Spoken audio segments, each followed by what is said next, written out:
बिस्मिल्लाहिर्रहमानिर्रहीम। अल्लाहुम्मा सल्ली अला मुहम्मद व आले मुहम्मद। कौम सबा का ताल्लुक किस इलाके से था? कौम सबा का जिक्र कुरान मजीद में क्यों किया गया है? कौम सबा का अंजाम क्या हुआ?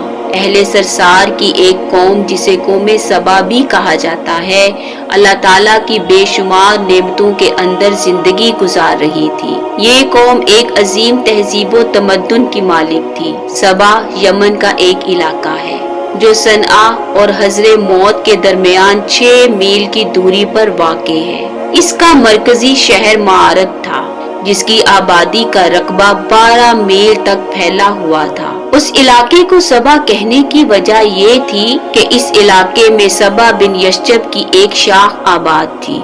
उस इलाके की आबो हवा और जमीन इतनी साफ और इस कदर लतीफो पाकीज़ा थी कि इसमें मच्छर न मक्खी न पिस्सू न खटमल न सांप न बिच्छू होते थे।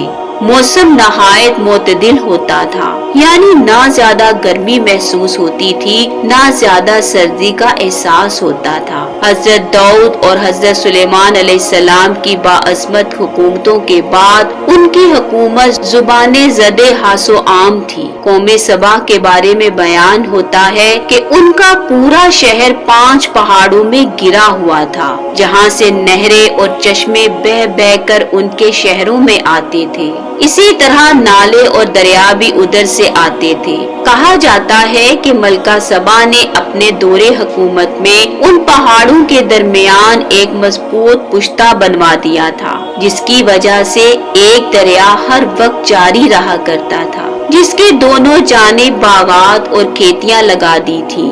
पानी की कसरत और जमीन की उम्दगी की वजह से ये हित्ता बहुत ही जरहेज और हरा भरा रहा करता था। पुश्तों के सुराख और दूसरे पहाड़ों से गुजरा हुआ पानी इस बंद में आकर वाफिर मिकदार में जमा हो जाता था। कौम सबा ने उस पानी से सही तौर पर इस्तेफादा करते हुए वसीओ अरीज और बहुत से खूबसूरत बागात लगाए और खेती बाड़ी को रौनक बख्शी। उन बागात के दरख्तों की शाही इस कदर फलों से लदी हुई होती थी कि हजरत कतादा का कौल है कि कोई औरत अपने सर पर टोकरी रखकर चलती तो कुछ दूर जाने तक फलों से बिल्कुल भर जाती थी। दरख्तों से फल खुद बहुत झड़ते थे। वो इस कदर कसरत से होते थे कि हाथ से तोड़ने की हाजत नहीं पड़ती थी। ये सारी नेमतें इसलिए थी कि वो लोग अल्लाह की तौहीद को माने और दिलो जान से हुलूस के साथ उसकी इबादत करें। ये थी वो कुदरत की निशानी जिसका जिक्र इस आयत में है कि दोनों पहाड़ों के दरमियान आबाद बस्ती और बस्ती के दोनों तरफ हरे भरे फलदार बागात और सरसब्ज खेतियां थी।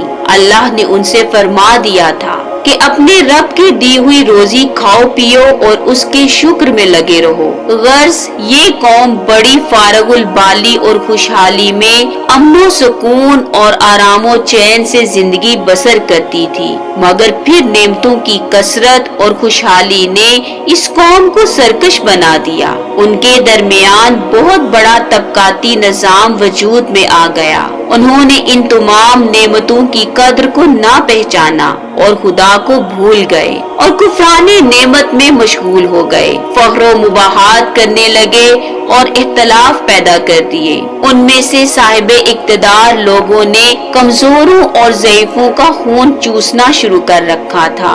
अल्लाह ताला ने इस कौम की हिदायत के लिए यक्के बाद दीगरे 13 नबियों को भेजा जो उस कौम को खुदा की नेमतें याद दिलाते और खुदाए वाहिद की इबादत की तलकीन करते, मगर उन्होंने अल्लाह की तौहीद और उसकी नेमतों के शुक्र को भुला दिया और सूरज की परस्तिश करने लगे। वो इस कदर इसराफ करने वाले और नाशुक्रे हो चुके थे कि रोटियों के साथ बच्चों का पहाना साफ करते थे। बाद अज़ा उन आलूदा रोटियों को इकट्ठा करने से एक पहाड़ बन गया था। फिर एक साले शख्स ने वहाँ से गुजरते हुए एक औरत को देखा جو روٹی کے ساتھ بچے کے پہانے کے مقام کو صاف کر رہی تھی۔ اس شخص نے عورت سے کہا، اے بدبخت عورت، تجھ پر افسوس ہے، خدا سے ڈر، کہیں ایسا نہ ہو کہ خدا تیرے اوپر اپنا غضب ڈھائے اور تجھ سے اپنی نعمت چھین لے۔ اس عورت نے جواب میں مذاق اڑایا اور مغرورانہ انداز میں کہا، جاؤ اپنا کام کرو، تم مجھے بھوک سے ڈرا رہے ہو۔ جب تک سرسار جاری ہے مجھے بھوک سے کسی قسم کا کوئی خوف نہیں ہے۔ زیادہ عرصہ نہیں گزرا تھا کہ اللہ تعالیٰ نے ان لوگوں پر اپنا غضب ڈھا دیا۔ پانی جو کہ زندگی کی بنیاد ہے ان لوگوں سے چھین لیا، یہاں تک کہ قحط نازل ہوا۔ بات یہاں تک پہنچ گئی کہ ان کی ذخیرہ کی ہوئی تمام غذا ختم ہو گئی۔ آخر کار وہ مجبور ہو گئے کہ انہی آلودہ روٹیوں پر ٹوٹ پڑے جو ان لوگوں نے اکٹھی کر کے پہاڑ کے مانند ڈھیر لگایا ہوا تھا، بلکہ وہاں سے روٹی لینے کے لیے صف لگتی تاکہ ہر کوئی وہاں سے اپنے حصے کی روٹی لے سکے۔ جب اس قوم نے اللہ کے بھیجے ہوئے نبیوں کی نصیحت کو ماننے سے انکار کر دیا اور اس قوم کا طغیان و عصیان بہت زیادہ بڑھ گیا تو اللہ تعالیٰ نے اس قوم پر سیلاب کا عذاب بھیجا۔ قوم سبا کی بستی کے کنارے پہاڑوں کے دامن میں جو بند اور پشتے بنائے گئے تھے، اللہ نے بہت سے چوہوں کو اس جانب جانے اور اسے کاٹنے کا حکم دیا۔ انہوں نے خدا کے حکم سے بند کی دیوار میں سوراخ کر دیا اور وہ بڑھتے بڑھتے بہت بڑا شگاف بن گیا، یہاں تک کہ بند کی دیوار ٹوٹ گئی اور ناگہاں زوردار سیلاب آ گیا۔ بستی والے اس سوراخ اور شگاف سے غافل تھے اور اپنے گھروں میں چین کی بانسری بجا رہے تھے کہ اچانک سیلاب کے دھاروں نے ان کی بستی کو غارت کر ڈالا اور ہر طرف بربادی اور ویرانی کا دور دورہ ہو گیا، جس سے ان لوگوں کے باغات اور اموال و مکانات سب غرق ہو کر فنا ہو گئے۔ وہ پوری بستی ریت کے تودوں میں دفن ہو گئی۔ یہ قوم اس طرح تباہ و برباد ہوئی کہ ان کی بربادی ملک عرب میں ضرب المثل بن گئی۔